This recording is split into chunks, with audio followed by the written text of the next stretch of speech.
Now, with the Nigerian presidential elections racing ever closer, the prospect of victory or defeat is staring all the 18 contesting parties in the face. In the inconstant shifting sands of Nigerian politics, the smaller, less traditional, less establishment parties often despair of the number of hillocks they have to climb to convince the electorate to vote for them in preference to the bigger parties. They speak volubly about how they can be a counterbalance to the power and influence of the front runners. And when two of those front runners start to throw mud at each other and begin to look like machines that are running out of fuel, that's when the smaller parties see an opportunity. But even then, how do they convince the electorate to get past its indifference and take notice? What methods can they employ to have a greater chance of success? Well, for more on this, I'm joined now in the studio by the presidential candidate of the African Democratic Congress, or ADC, Dumebi Kachikwu. Thank you very much indeed for coming in. Thanks for having me, Charles. And you're feeling much better, because you did release a statement saying you were ill. Yes, I'm much better now. Okay, glad to know that. Now, just reflect for us on where things stand for you at the moment on your bid for the presidency. I mean, we're just 4 weeks or so to go before the election. Well, like you just said, for us right now, it's the 100-meter dash. Okay, how do we get Nigerians to hear us, to be convinced that they have to go in a different direction? I personally believe that Nigerians have been jinxed in some way or some manner, because when I see Nigerians and see the people who are the so-called front runners in this race and see the state of our nation, you are worried. You're very worried, you know. And just coming in here, trying to get into the Hilton and seeing the fuel queues there, and Nigerians just settle that this is normal. This is their norm. Queuing from morning till night for fuel, accepting that priests will be killed on a daily basis. What we saw in Imo State happened the other day, the local government chairman that was killed, it's become a normal for us. That sometimes doesn't even make headline news. We've accepted it, and the same people who've ruled us for the last 2 decades are the same front runners in this race. And it's normal to them. So the argument I have to make as a candidate in the next 4 weeks is take every opportunities like this, to sell myself to Nigerian people, tell them, listen, every time we believe every election that comes, we're saying it's the last opportunity for Nigeria, and then we elect people who don't work for us and nothing happens, and we believe nothing is going to happen. But what we see stacked against us as a people today, unemployment, over 60 million said to be unemployed, over 120 million said to be poor in Nigeria, twin problems of recession and inflation, insecurity, infrastructural deficits. Everything seems to have failed in Nigeria. Yeah, but they know why. I mean, they know there are problems. They probably know why they shouldn't vote for certain people, but they don't know why they should vote for you. No, tell you what, for Nigerians, they have not had the opportunity in this electoral space to even hear what the issues are about, not talk of hearing someone proffer the solutions to those issues. I stepped into the race thinking that I will have an opportunity to sit with those who led us in the last 2 decades on a podium to debate the issues. We never had that opportunity. Nigerians as a people lost that golden opportunity. So they couldn't hear us. So you've never heard us actually discuss the economy. In a country where the economy has failed, we never discuss the economy, breaking it down. So you can have people giving sound bites, but no solutions to our problems. We've not discussed it. Is it housing? Is it security? We've not sat down as presidential candidates and sat somewhere or stood somewhere and debated these issues. So what have Nigerians heard? What have they based their decisions or their opinions on at a time like this? 4 weeks to the presidential elections. They've heard nothing. They've seen nothing. And they're following people blindly.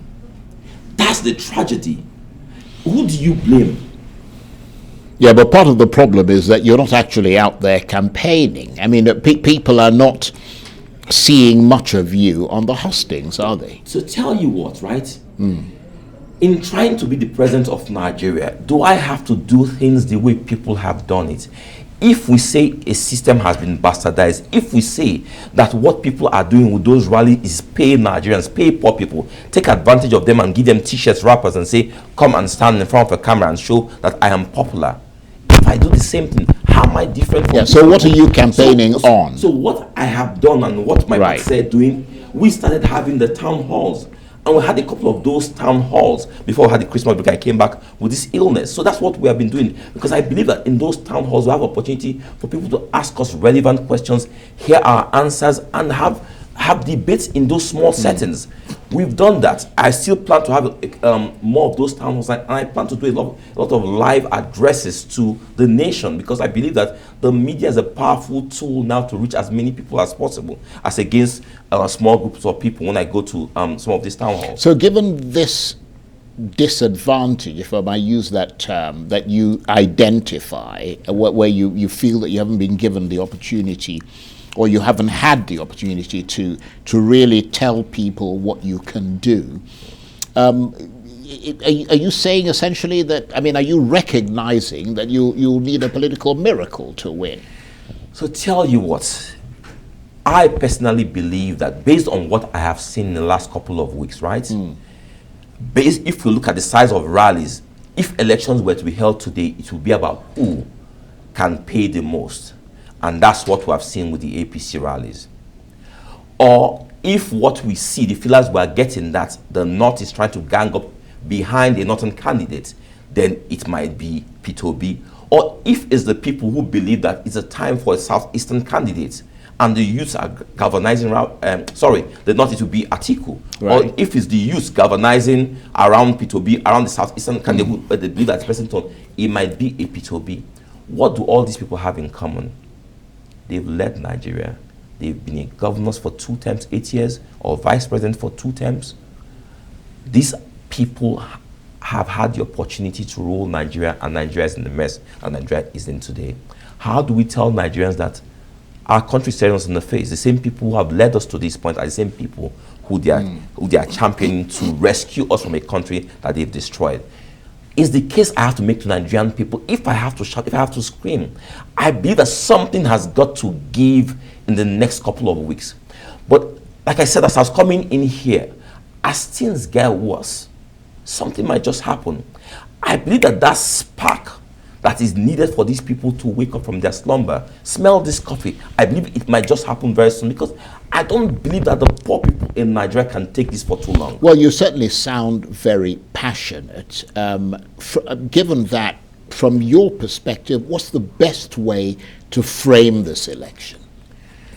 Right now, as a candidate, for me, what I need to do to sell myself to Nigerian people is to tell them my answers to every single problem we have as a people in Nigeria. In the next couple of days, I'm going to do a State of the Nation address where I'm going to take on every single issue that I believe is structural to the problems we have, and I will attempt to proffer solutions to all those problems. I would do what I call a state of play, where I tell Nigerians what will likely happen if they were to elect an Atiku, a P2B, or a Bola Tinubu. I will x-ray and show Nigerians where we came from 8 years ago, how we elected President Buhari, and what's happening now, the similarities, and let them know what will happen if they make the mistake of electing any of these 3 people at a time like this, where our problems are so monumental. Nigerians have got to see what could possibly happen. They need to wake up from their slumber. My job is to show them what could possibly happen and what will happen if they come together as a people and say, never again, we need to go in a different direction. So what are the main challenges that you see your campaign facing? Because, you've talked about the biggest, the parties, APC, PDP, Labour, probably any. If you look at them in kind of the pecking order, where does your party fit? Because, you've got APC, PDP, Labour, NNPP, SDP, 18 sort of, 18 parties, basically. Where do you fit? Because if they don't vote for Labour, APC or the PDP, it doesn't mean they're going to vote for you, though, does it? I believe that if they don't vote for Labour, APC or PDP, I believe that they will likely vote for my party. But our greatest challenge, I mentioned these other parties, our greatest challenge is the fact that we believe that INEC, as constituted today, does not intend, is not able to conduct credible elections in Nigeria.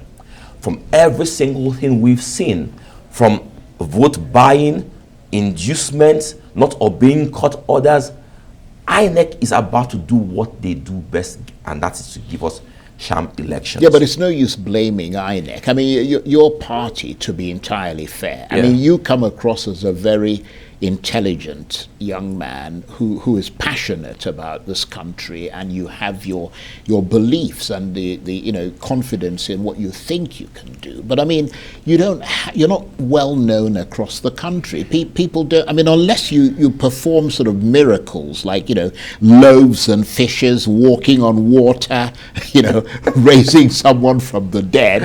I mean, let's be entirely honest. It is probable that you're not going to win the election. It's very probable that we won't win the election, seeing that every day when you open your papers, what you see is the mudslinging going on between the three parties, the three so-called front runners. And the media seems captivated with that. And nobody's discussing our problems. I intend to bring our problems to the front burner, whatever it takes. If it means me buying airtime on all stations, on all networks, to tell Nigerians these are our issues and this is what we need to do, I will do it going into the election. And that's what I plan, because I realize that, I've watched for the last 3 months, the media is doing the same thing. These guys, all they do is, you see Dino laughing around and accusing Fani Kayode, and Fani Kayode is saying this, and then Obi is accusing this, and all of them, they are joking, and Nigeria is burning. If I need to buy all the networks, pay them, so that people can hear me, I will do this. And I believe it's the only thing I can do right now, because that's the only way Nigerians can hear me. But tell you what again, hearing me is one thing, understanding me is something totally different. In a place, in a situation where these people are enamored, are captivated by those who have held them captive for over 2 decades. Right, but we've got about a minute and a half left, which is unfortunate, because I'm really quite enjoying talking with you. But I mean, even if you don't win, and we cannot preclude the fact that something could happen and you could possibly win, but even if you don't win, would you go into alliance with someone? Would you be prepared to work with another party if they win and they want to build a sort of government of national unity? Okay, let me say this loud and clear to Nigerians. I didn't get into this for any alignment. I didn't get into this because I'm looking for an appointment. The last thing I, maybe Kachikwu, will do is to take an appointment from any other candidate who wins this election. If I don't win this election, there's so much to be done in our body politic to rescue our people from the rot that they are in. I will dedicate myself to doing that. You don't have to be president of Nigeria to make change in Nigeria. And I believe there are other tools that you can use to make change in Nigeria, and I dedicate myself to that. That's a very important point. And on that note, I want to thank you very much indeed, Dumebi Kachikwu, who is the presidential candidate of the African Democratic Congress. Thank you very much indeed. Thanks for having me.